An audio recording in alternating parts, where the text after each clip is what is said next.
Straight ahead on 12 News, beer lovers rejoice. A Brooklyn Center brewery begins work on its new destination location. Then, a frightening possibility for food allergy sufferers. What those passing out candy on Halloween should keep in mind. But first, a medical device company's possible move to Brooklyn Park. What it could mean for new jobs. 12 News starts right now. A major medical company might be leaving one Northwest metro suburb for another. Japan-based Olympus is on the move. Joining us now is Eric Nelson, who has more on the relocation. Eric? That's right, Delane and Renee. Maple Grove's loss could be Brooklyn Park's gain. Olympus is conducting a nationwide search for a new facility, and one potential site is just a few miles east. Brooklyn Park is giving Olympus a lucrative incentive package, and Mayor Jeff Lundy says it makes sense. I think from our city's perspective it does. This was part of a nationwide search, so it wasn't just a competition, between whether they stay or stay. It was whether they stay or leave. And once you start to get into those national searches, you need to compete nationally.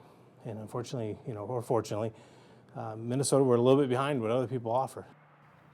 The new Olympus Surgical Innovation Center would be part of the growing Minnesota 610 corridor. The location is just south of the freeway near Target's northern campus. Olympus is considering 3 other cities outside of Minnesota and will make a decision within 2 weeks. If Olympus gives Brooklyn Park the green light, construction will begin in early December and be completed by September of 2014.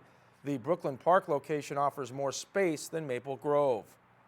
When people see that you've got Target, you've got Baxter, you've got Olympus, these are global name recognition, that's what we intend for 610 to have.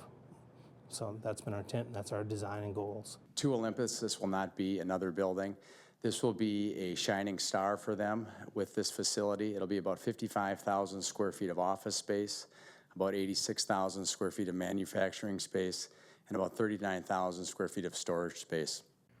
The Olympus move to Brooklyn Park would relocate more than 260 employees and could create almost 100 new jobs.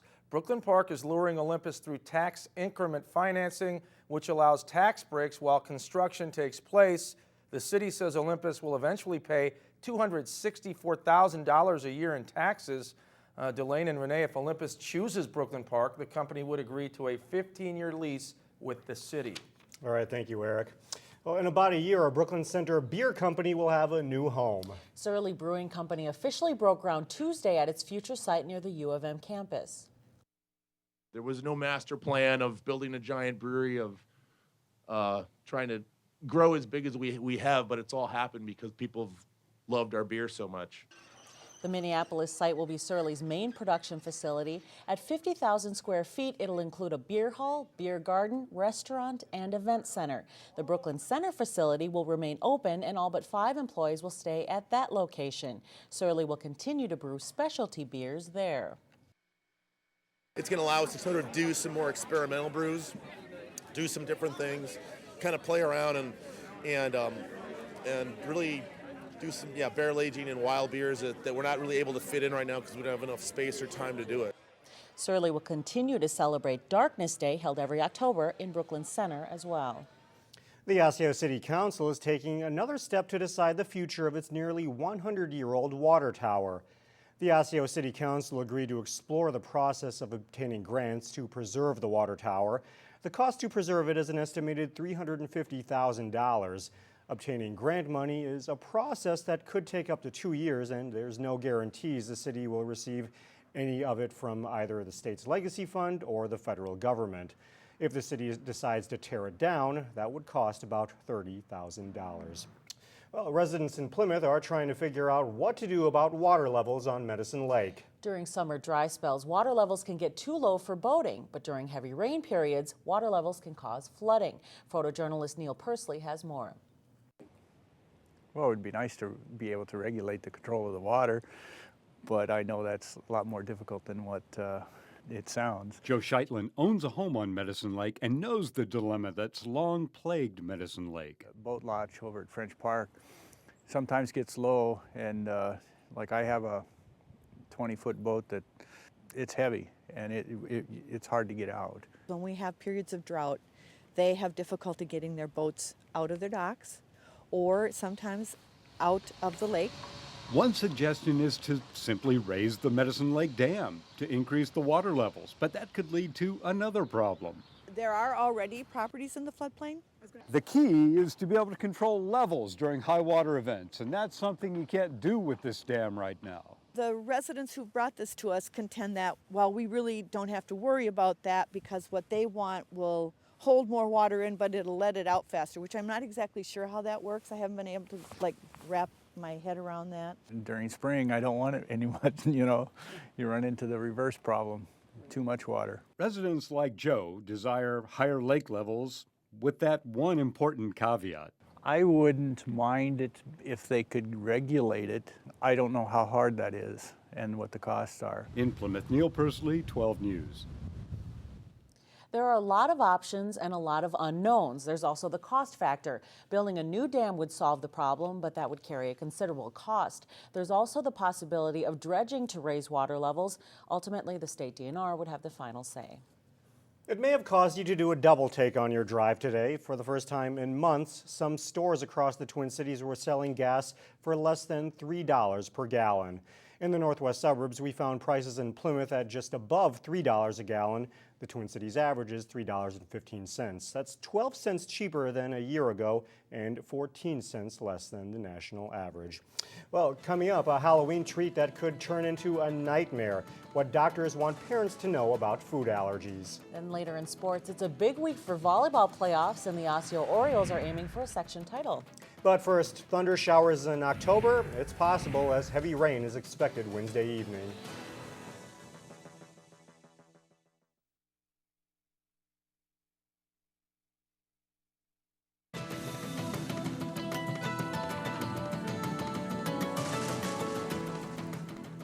This week, millions of little ghosts, goblins, and princesses will hit the street to go trick-or-treating. And odds are likely that they'll receive things like Snickers, M&Ms, or Reese's candy.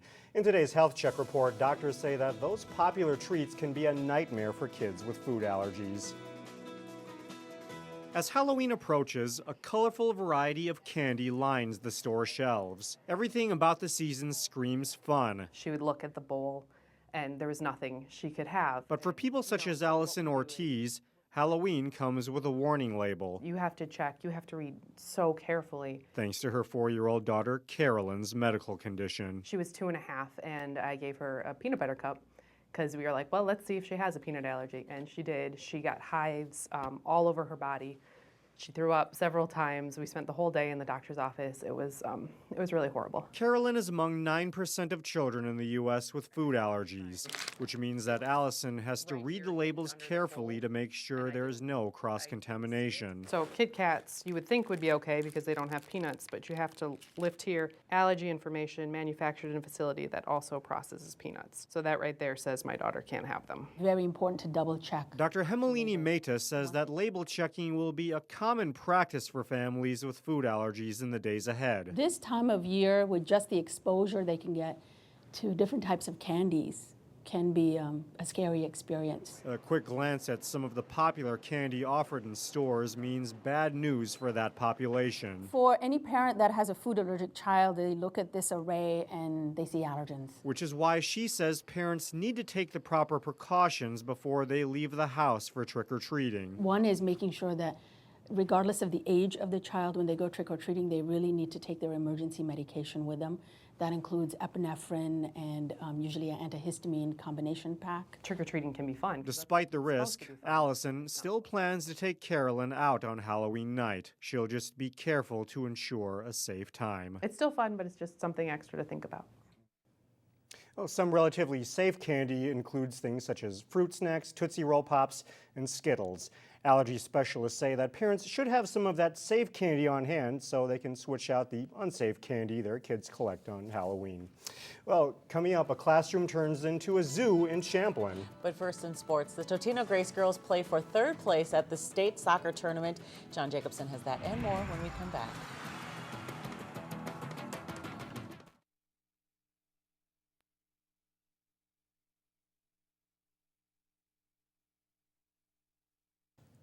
Welcome back. John Jacobson joins us now with sports, and it sounds like some exciting times for local volleyball teams in the area. You got some very good teams in the Northwest Suburban Conference in Section 5 getting ready to play on Wednesday night. There should be some great volleyball matches the rest of this week as section champions will be crowned. Champlin Park's Rebels are getting set for Wednesday's Section 5 3A semifinals. The Rebels are the number 2 seed in the section, and they're preparing to face 3rd seed and defending champion Blaine. Champlin Park won the regular season meeting with the Bengals, and it was one of the highlights of their strong regular season. They know it will take a great effort to do it again. Played really well against them, I guess, the first time we played them, and I'm hoping that just with how much practice we've gotten, we can just come back and play them even stronger than the first time. And we're all really excited and working hard because we kind of knew that we were going to eventually play them again. If we can beat them twice, I think that shows that it's not just a fluke in the game that they were playing bad or something. I think it just shows how tough of a team we are actually. We know that Blaine's going to come ready to go. Just because they're Blaine and because it's the end of the season, they're going to come, but then also they're going to remember that win earlier in the year too. So they're going to want to prove something to us. So I think that they understand that and they're a little bit more prepared this year. The Rebels and Bengals play the first of the Section 5 doubleheader at 5 o'clock Wednesday at Osseo High School. After the Rebels match, top seed Osseo will hit the court for their semifinal match. The Orioles are tuning up for their match against 5th seed St. Michael Albertville. Osseo beat rival Maple Grove in 3 sets in the quarterfinals. The rest of the section's final 4 are in the Northwest Suburban Conference and are very familiar with each other. Osseo hasn't faced St. Michael Albertville this season, but they do have some knowledge of the Knights. I know they're going to definitely be scrappy. I've played with a couple of them, and we played them in the breakdown tournament down in Burnsville. Well, we prepare to play every team the same way. We work on our side first, and then we worry about their side. But STMA always has a good competition because we know that we've played them in previous years. But, you know, we're pretty excited for them. They're a very defensive team.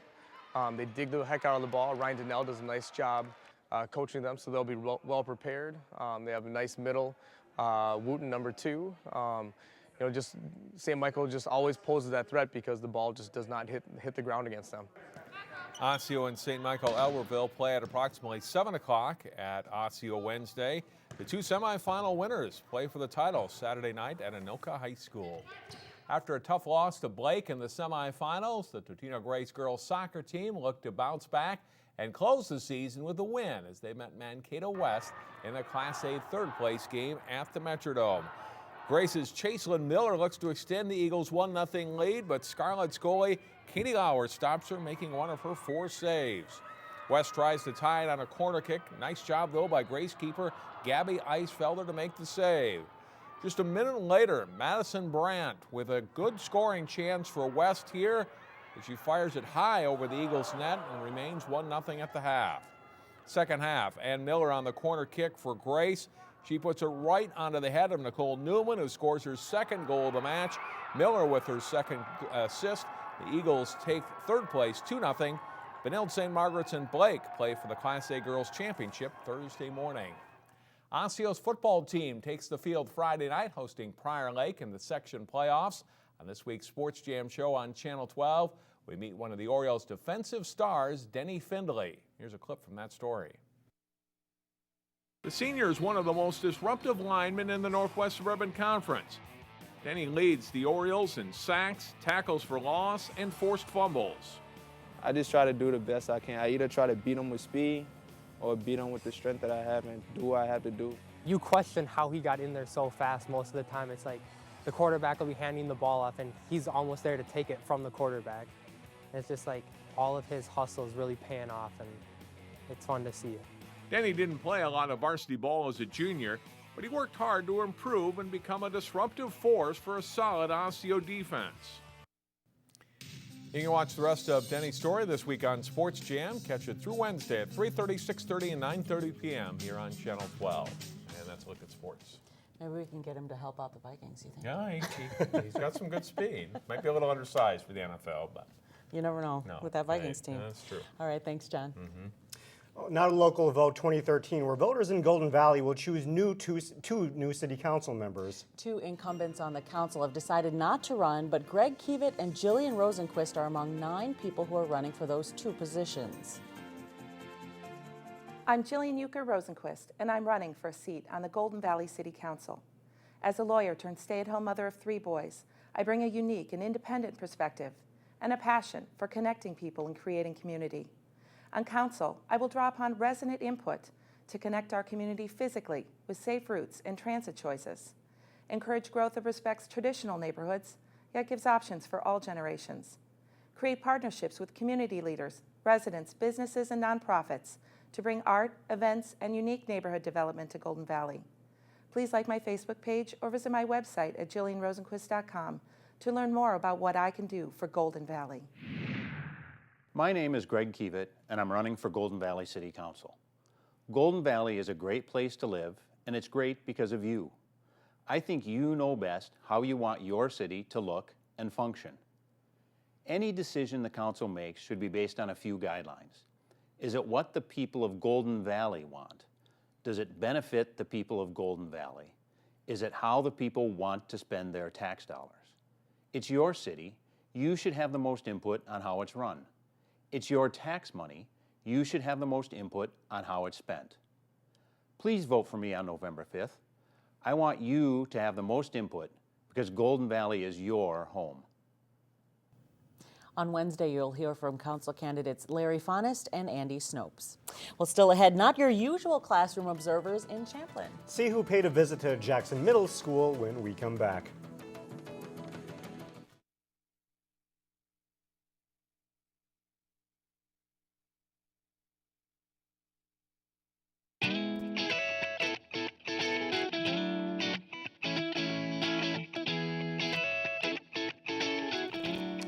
Finally, a group of 7th graders found out you don't have to leave school to take a field trip. Jackson Middle School got a visit from experts from the Minnesota Zoo, the History Museum, and the University of Minnesota. They taught the students about topics ranging from the fur trade to animal migration. The experience was part of the 7th grade's first trimester theme of investigating migration. We have about 650 7th graders, and so sometimes to transport them to different places, it takes a lot of effort, but it also is quite costly. And so trying to bring our experts into our building and having our students experience that here at Jackson is one of our goals of our student experiences here. Jackson Middle School is a specialty school for math and science. This is the first time the school's tried trimester themes just like this. And Delane, keeping 7th graders' attention for more than about 5 minutes is a big feat, so these experts did a good job of that. I would think that the animals could do a good job of that, though. Yes, they could. Oh, all right. All right, thanks so much. That's all the news for now. Community Corner is up next.